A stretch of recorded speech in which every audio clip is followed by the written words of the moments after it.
Hola, ¿qué tal?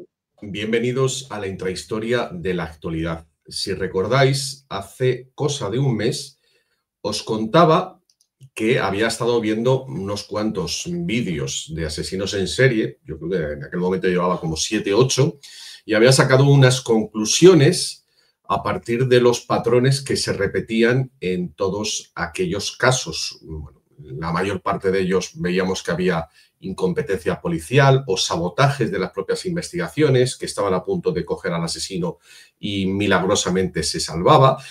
Bueno, en los últimos días he visto más vídeos que abundan en esa tesis, la refuerzan hasta el punto en el que vais a ver que prácticamente se puede dar por seguro que estaba en lo cierto. Voy a comenzar por el caso del asesino de Bangalore, en la India, que es, pues, bueno, lo que nos estamos enterando, yo por lo menos, no creo que mucha gente sea consciente, es que es en la misma época, años 70, años 80, empieza a haber, pues, sobre todo violadores, asesinos de mujeres. Ese es un patrón que se repite y ya veréis que lleva a una conclusión que para mí es absolutamente novedosa, por lo menos creo que nadie la ha hecho hasta el momento, en el sentido de que genera un pánico entre la población femenina. Estamos hablando de épocas de liberación, digamos, de cuando las mujeres empiezan a salir de noche.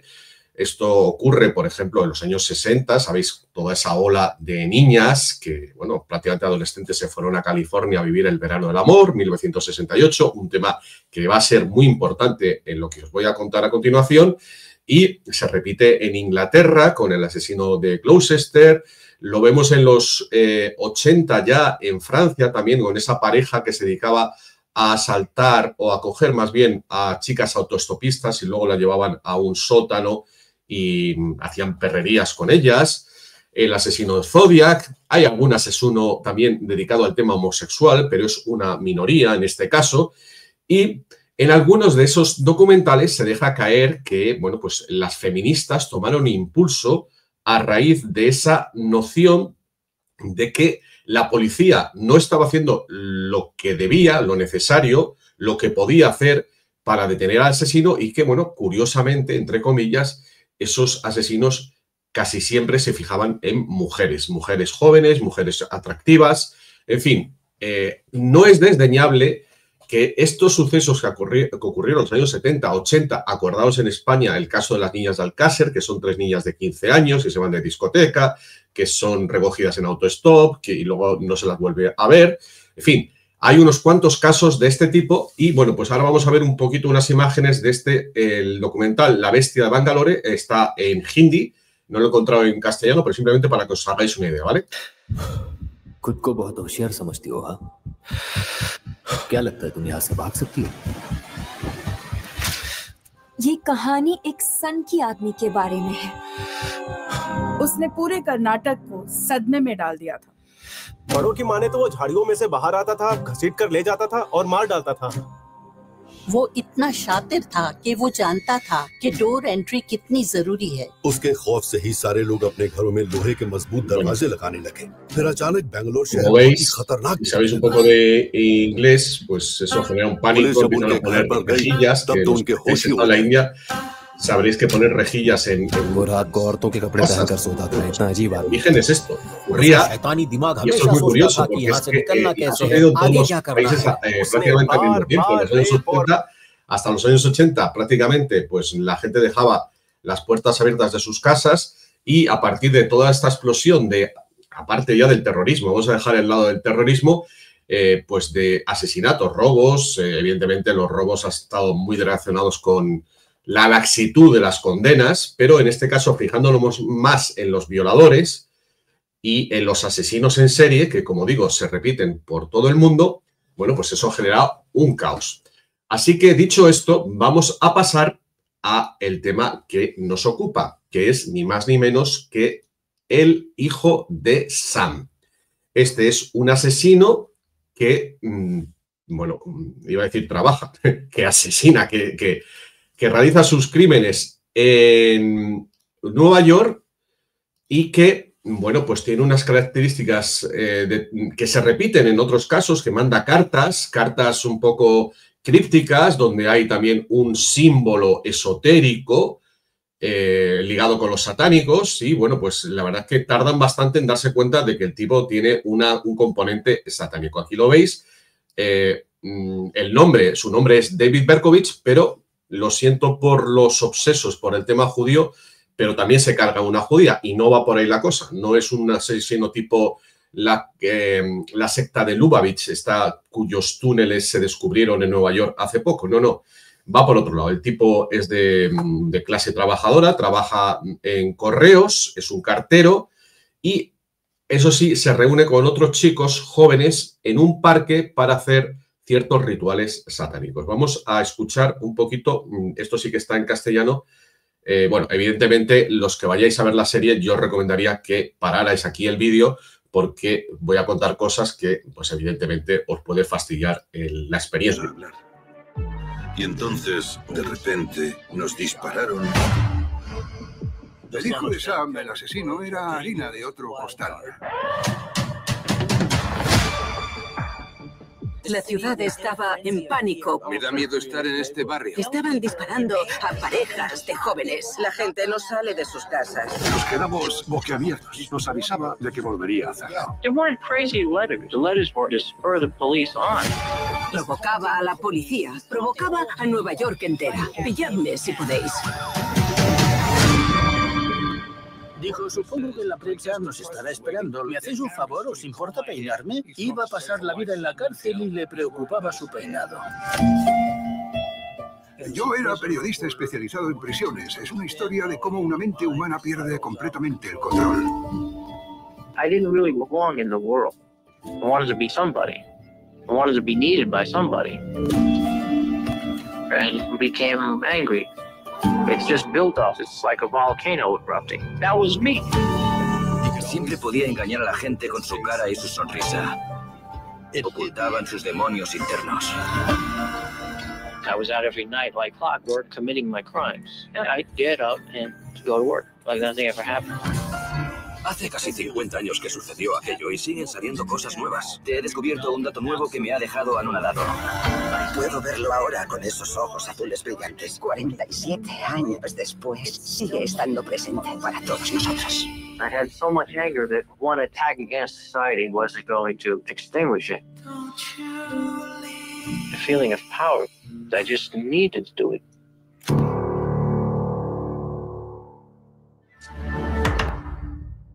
Bueno, pues hasta aquí ha llegado el tema del asesino de Nueva York, del tío Sam, y continúo explicándoos las características, las cosas que he descubierto viendo estos 4 capítulos de aproximadamente 50 minutos cada uno.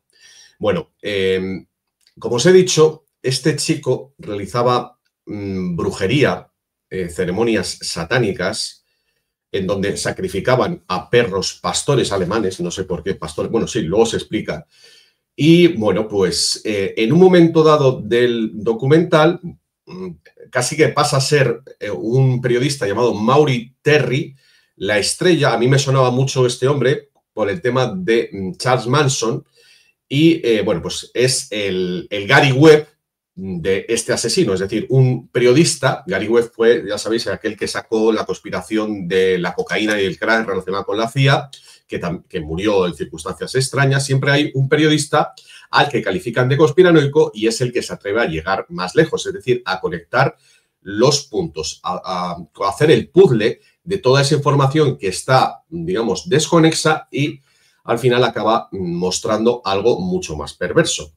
El asunto es que aquí entra en el terreno una secta satánica llamada la Iglesia del Proceso de los Últimos Días, The Church of Process, que a muchos os soñará si habéis estado investigando el tema de Charles Manson.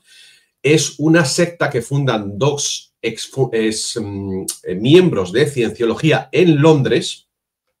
Cienciología se desmarca absolutamente de estos dos, aunque habían tenido un puesto relevante, y esta gente se marcha a San Francisco en el año 1968, ya sabéis, cuando estalla la movida hippie, aunque llevaba un año antes, y se van a Highsbury, la calle principal de San Francisco, donde están todos esos chavales vagabundos que vienen de la otra costa, de todas zonas de Estados Unidos, y qué casualidad que el vecino de la Iglesia del Proceso, de la sede que monta la Iglesia del Proceso allí en San Francisco, es un tal Charles Manson.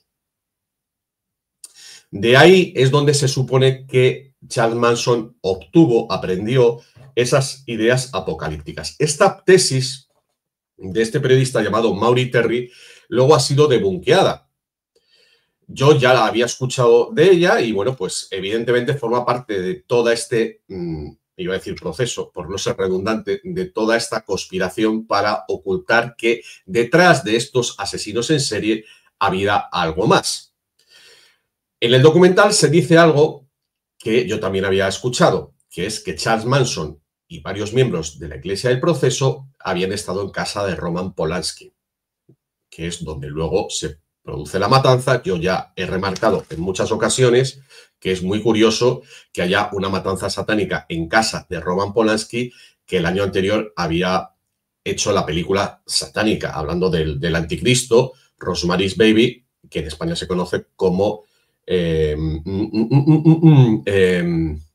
La semilla del diablo, ¿vale? ¿Cómo se conecta esto con el hijo de Sam? El hijo de Sam es como firmaba estas cartas. Insisto, hay varios de los asesinos en serie que les da por escribir cartas a los periódicos. Eso también es algo que debería ser reseñable. Es como que quieren generar un misterio, una duda para, o sea, generar el caos, generar nervios, o sea, crear ese mito del asesino que la policía no puede detener, y no le puede detener la policía porque es que a la policía le han dicho que no le detengan, que es lo que no se atreven a decir, aunque sí este hombre, este héroe, Maury Terry, que con muchos otros, bueno, no muchos, pero algunos de estos investigadores, mencionemos a Juan Ignacio Blanco, acaban muriendo pues desesperados porque han puesto toda su vida en ello, pensando que con esa información acabaría por descubrirse la conspiración satánica. Y hay que recordar que a día de hoy, en julio de 2025, las iglesias satánicas están reconocidas, están permitidas en Estados Unidos. Y si continuáis escuchando lo que os tengo que decir, os daréis cuenta de que ahí es un nido de asesinos. Bueno, ¿por dónde continúo? Antes de que se me olvide, quería recordar algo que cuento en el libro El asesinato de la música, a ver si lo pillo aquí. Bueno, vamos a poner aquí el banner para los que lo queréis comprar. Aquí directamente, y aquí podéis ver todos mis libros. Este libro también está en inglés, books.rafapal.com, y sería muy interesante que sea conocido en Estados Unidos, porque hablo evidentemente de Charles Manson, de esa conexión con los músicos. Ya sabéis, uno de los miembros de los Beach Boys, se supone que también estaba en las fiestas de Mama Cass, de Mamas and the Papas, que conoció a Crosby, Stills and Nash. En fin, hay un detalle que yo creo que no conté en el libro porque me enteré después, que había una base MK Ultra, una base del ejército norteamericano muy cerquita de Laurel Canyon, que ya sabéis que era el barrio donde vivían casi todos los artistas y toda esta historia. Quería mencionar que hay dos canciones en aquella época que hablan de estos merodeadores nocturnos, que yo en su día, la verdad es que esto lo enlacé de otra manera en el libro de Asesinato de la Música. Las canciones son una de los Rolling Stones que se llama Midnight Rambler, y hay otra de AC/DC, de AC/DC, que se llama Night Prowler. Yo lo mencioné en el libro y me quedé alucinado, a ver si lo encuentro rápido, si no tengo que esperar mucho. A lo mejor os leo algunos versos, porque es que Merodeador Nocturno, de Jagger y Richards. ¿Has oído hablar del merodeador nocturno? Todo el mundo ha de ir. El que cerró la puerta de la cocina, no da un grito de ayuda, cubierto con una capa de gato negro, no ve la luz del día, está separado del tiempo en el que canta el gallo. Estás hablando del merodeador de medianoche. El que jamás viste antes, estoy hablando del jugador de la medianoche. ¿Le viste saltar el muro de algún jardín? Suspirando en el viento tan tristemente, escucha y le oirás gemir. Bueno, está hablando de un asesino, y la canción de AC/DC que os he mencionado también, pero lo curioso es que escriben esas canciones justo cuando acaban de morir uno de sus miembros, del miembro de cada uno de sus grupos. Es decir, Brian Jones de los Rolling Stones, el siguiente disco sacan esta canción. Y después de que muera Brian Jones, que es el primer cantante de AC/DC, sacan esta otra canción. De ahí yo, sin mencionarlo, evidentemente no me quiero arriesgar, pero en los que sepáis leer entre líneas estoy sugiriendo que fueron, en este caso, Jagger y Richards en los Rolling Stones y los hermanos Young en AC/DC quienes mataron a esos miembros que le disputaban el liderazgo. Y evidentemente, pues, escaleras, Highway to Hell, Simpatía por el Diablo, han hecho canciones bien alusivas al demonio y a esas prácticas esotéricas que han llevado a cabo.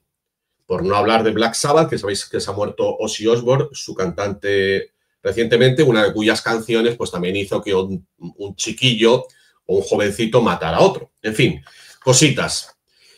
Volvemos con el asesino de Nueva York, conocido como el hijo de Sam, David Berkowitz. Como he dicho a continuación, anteriormente mataba a parejas que estaban, besándose en esos sitios donde se va con los coches y tal, y llegaba con una pistola y las mataba. El asunto es que mató a una judía cuyo nombre era Moscovich, su apellido, perdón, y grabaron la escena. En un momento de la investigación de este Maury Terry describe que habían grabado una snuff movie. Acordaos que esto también se ha dicho de lo de Alcácer, ¿vale? Y qué curioso que la persona que había rodado esa película, llámalo película, que había grabado esas imágenes, cuando están a punto de llegar a él, le asesinan también. Se dedicaba al porno, por cierto. Y qué curioso que también se descubre que el tal Berkowitz, es decir, el asesino de Nueva York, había estado en contacto con un productor de cine que estaba preparando el dinero para la película Cotton Club de Francis Ford Coppola. Un tipo que tenía una mansión, decían que, no sé si de 70 habitaciones, creo que en Long Island, en los alrededores de Nueva York. Y el asunto es que esa gente que eran como los mayores, porque recuerdo que estos chicos que se reunían ahí en el parque, y hay otros dos amigos que también habían estado involucrados, porque al final no es solo cosa de uno, y eso es lo que había estado ocultando la policía, tenían como unos mentores, y esos mentores eran de la Iglesia del Proceso, y este productor del cual os he hablado, era de la Iglesia del Proceso, hacían orgías satánicas y también hacían desaparecer a chiquillas, a jovencitas que un poco en el estilo de Puff Daddy y de Jeffrey Epstein iban allí invitadas pensando que iban a conseguir un papel para una película. Ya sabéis que esto se repite una y otra vez. Así pues, vamos a cambiar de tema. Os voy a añadir la última parte de esta investigación, que es este hombre cuyas entrevistas os recomiendo especialmente. Ayer me vi esta, por ejemplo. Policía de Nueva York previene o avisa de las peligrosas sectas satánicas. En fin, he visto unos cuantos y este hombre que trabajó ya posteriormente, es un tipo duro, pues como los de Canción Triste de Hill Street, un tío que ha estado en la calle, dice que en los años 90 y ya principios del siglo XXI le escribió un preso que había violado a su hija y que había estado en contacto con ese grupo que os he dicho antes que montaba esas orgías satánicas organizadas por el productor de la película Cotton Club, el que iba a ser productor de la película Cotton Club, y evidentemente todos os habéis dado cuenta de que esto nos lleva a otro nivel, al nivel de Hollywood. Bueno, pues este tipo, el otro que quería salir de la cárcel, que quería, pues una rebaja de la condena, le contó que había estado en la misma celda que David Berkowitz y que le había reconocido que él no actuaba solo y que en realidad eran manipulados por una secta satánica. En el propio documental de Netflix aparece Berkovich en una entrevista con Maury Terry reconociendo que había más implicados y que había gente por encima, pero no se atreve a decirlo. De hecho, tenía una cicatriz en el cuello producto de un asalto en la propia cárcel, es decir, que habían mandado a matarle. Bueno, yo creo que con todo esto, primero, pues esa tesis que lancé en el otro vídeo queda absolutamente, no sé si demostrada, a lo mejor demostrada es muy exagerada, pero queda mucho más apoyada, más fuerte, con más argumentos para ser sostenida y nos deja abierta la puerta a mi tesis fundamental. Mi tesis fundamental, que es que son las sectas satánicas manipuladas por gente más arriba las que comienzan toda esta época de caos, porque una de las cosas que es común en todas estas investigaciones es que lo que quieren es causar el caos. ¿Qué tipo de caos? Pues el caos de la gente desconfiando, la gente poniendo verjas en sus casas. No olvidemos el aspecto feminista de todo esto, que es muy enrevesado, pero estoy, bueno, casi 100% seguro de que sin estos asesinos en serie y estos violadores, el feminismo no hubiera pegado ese cambio virulento de los años 70 y 80. A lo mejor esto necesitaría más rato para explicároslo. Pero es como que les dieron argumentos a las feministas para sentir que no estaban siendo protegidas, que los hombres en general querían matarlas y que se permitía a esos asesinos matarlas. El asunto, claro, es que los mismos que estaban impulsando el feminismo eran los que habían sacado a esos asesinos a la calle. Luego falta el tema de las drogas, evidentemente, que también coopera. Pero bueno, en definitiva, podríamos añadir el tema de los secuestros de niños, que también aparece en ese documental, ¿vale? Porque es que al final, tráfico de drogas, secuestro de niños, violadores, orgías satánicas, todo eso va casi en un pack. Yo, sinceramente, creo que desde los Illuminati han impulsado, a través también del cine y de la música, acordaos de las cosas que os he dicho hace unos minutos, el tema ocultista satánico, que han hecho meterse a lo que eran chavales en los años finales de los 60, 70, en ese tipo de cosas, que han sido manipulados, como las niñas de Charles Manson, y que les han puesto a hacer barbaridades. Un detalle, si veis a los de la Iglesia del Proceso, mira, si lo tengo aquí, sí, lo voy a poner, eran hippies. O sea, ves la estética de esta gente y eran hippies. Es increíble. O sea, con todo el amor y tal, toda esa historia de... En realidad, aquí, bueno, aquí en estas fotos no se ve tan claramente. Aquí alguno, esta foto sí más... Bueno, es la pinta de la gente de esa época, ¿no? Pero bueno, yo creo que ese era el aspecto que Maury Terry y, por ejemplo, Ted Gunderson del FBI estaban investigando, esos héroes que, bueno, pues propusieron que la ola de criminalidad era producto de las sectas satánicas. Lo único que les faltó decir es que por encima de las sectas satánicas estaban los Illuminati, que todo esto estaba organizado desde las alturas, desde las élites, que por supuesto impedían que se investigaran hasta el final cada uno de esos asesinatos, porque entonces aparecería alguien que podría estar en conexión con algún aristócrata, con algún banquero, como tipo Jeffrey Epstein. Por supuesto, luego hay otro nivel, que es las bases subterráneas y los extraterrestres que habitan en el interior de la Tierra. Pero eso ya es para otra ocasión. Aquí estoy viendo la foto. Este era Robert de Grimstone, que era el creador de la Iglesia del Proceso en los últimos días, que, como digo, había estado en Cienciología. Se salió y, por supuesto, los cienciólogos renegaron de él, pero es un dato porque si este hombre formó a Charles Manson, bueno, pues aprendió cosas que le daban a Charles Manson pues un poder, porque tiene un poder para manipular. Así que, bueno, con esto termino por el momento. Bueno, recomendar mi libro, El asesinato de la música, que viene muy al caso para lo que estamos hablando. Aquí lo podéis comprar en inglés. Es que es un libro que no existe en inglés, ¿no? Nadie ha colocado tantas piezas de rompecabezas. En books.rafapal.com, mi página, mi canal de Telegram y, por supuesto, si queréis hacer una donación, aquí en periódico@rafapal.com. Venga, hasta otra.